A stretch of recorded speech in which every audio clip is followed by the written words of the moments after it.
bismillaahi raxmaani raxiim kulan haboon daawadayaal ku soo dhawaada qubanaha xaqiiqda wararka caalamka ee Soomaaliya markan waxaan ku eegi doonaa qaybtan magaalada Tel Aviv xaaladeedu waxay u muuqataa inay tahay mid halis ah walibana waxa si weyn ugu dhacaya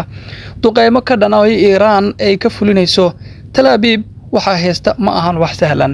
waan ku qaadal dhigi doonaa waxa sidoo kale aad ku daawan doontaa sawirada gacmeed ah oo markaas qaaday ayaana markaas ay soo bandhigtay CNN taasi oo lagu tilmaamay in markaas burbur xoogan oo waliba dhibaato leh ay Iran markaas ay u geysatay xarumaha militariga ee Mareykanka uu ku leeyahay bariga dhexe waxaan sidoo kale eegi doonaa Iran waxa ay ku dhawaaqday inay markaas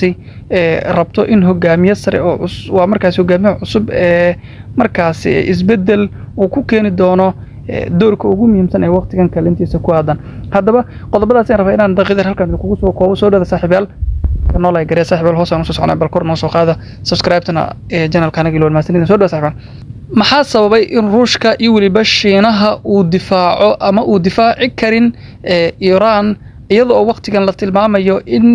isbahaysiga xoogan ee xulufaysiga markan saameyn aad u xoogan ku yeelanayo xaaladda bariga dhexe Ruushka iyo waliba Shiinaha oo markaasi sababaha ugu weyn la isweydiinayo inaysan u difaaci kareynin Iran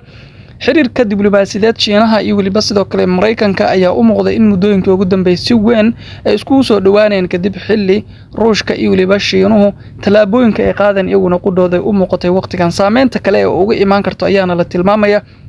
in waqtigan garabkooda ay ka bixin Iran xilli markaasi ay doorbiday inay garab lixaad ay ka geyso laakiin waxa goob fagaaraha ka sheegay Ruushka iyo waliba Shiinuhu in aanan sinaba u caawin kareynin Iran talaabo kasto ay qaadan iyadoo kaligeed u ahaato sida markaasi inta badan lagu daabacay maqaalada ama qoraalada weyn ee ka soo baxaya wargeyska dalkaasi ku yaala taasi oo la warinaya in gebi ahaan markaasi ay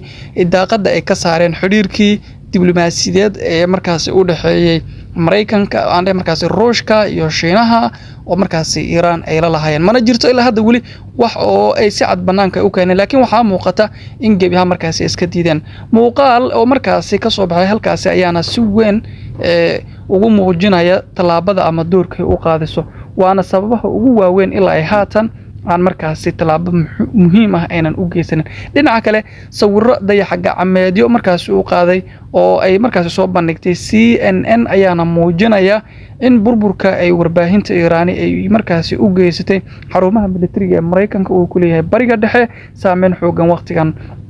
ay si weyn u gaareen sidaad ka arki kartaan muuqaalada iyo waliba sawirrada gacmeedu ay soo qaadeen iyadoo markaas la tilmaamayo in ay tahay mid markaas aad iyo aad waliba waqtigan colaadeedu ay u sii xoogaysanayso iyadoo Abu Dhabi maalmihii ugu dambeeyay si weyn ay halkaas ugu socdeen duqeymo ka dhana hadaba waxa la ogaaday arrin sir ah oo Mareykanku ka shaqeynayo oo walibana ku aadan sidii mar kale gebi ahaanba dhulku u dhigi lahaa dhismayaasha dhaadheer ee Iran iyo waliba sidoo kale qorshaha uu kaga aadan talaabooyinka xiga uu qaadi doono walow Trump uu si cad u sheegay in uu gebi ahaanba ugu hortagi doono talaabooyinka iyo waliba qorshayaasha ka dhankaay ee Iran inkastoo aanan si cad markaasi ugu dhawaaqin laakiin Mareykanku arrin sir ah ayuu bixiyay oo ku aadan in gebi ahaanba markaasi uu dhulka dhigo oo dagaal kale oo xoogan mar kale uu ku qaadi doono iyadoo weerarkii hore Iran iyo waliba Israa'iil kale uu u dhaxay